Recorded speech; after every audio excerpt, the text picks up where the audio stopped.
Question. Vous parlez du magazine, Yak. Alors, très bien. Alors, sur la base de ce documentaire, il y a deux aspects.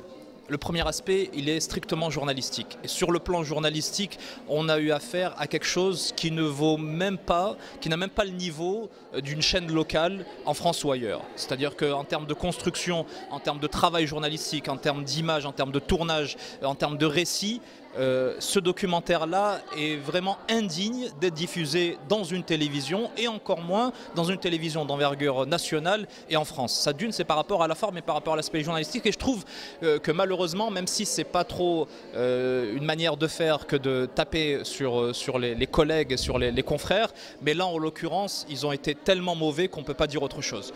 Par rapport au fond, je crois que c'est un peu à la mode de vouloir taper sur le Maroc, de vouloir taper sur notre monarchie et il y a certaines rancœurs ou certaines rancunes de la part de certaines personnes qui ont cru en 2011, notamment lorsqu'on a ce qu'on a appelé le printemps arabe, que cette vague allait déferler de la Syrie, la Libye, la Tunisie, un petit peu aussi l'Algérie et puis débarquer au Maroc.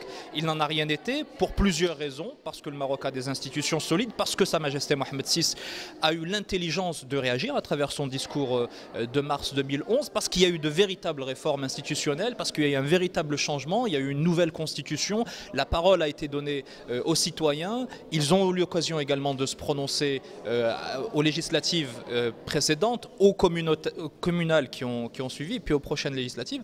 Donc il y a encore cette rancœur, on se dit, à chaque fois, c'est comme si on attendait, on se dit, ah non, ce pays-là, il va lui aussi connaître le même sort.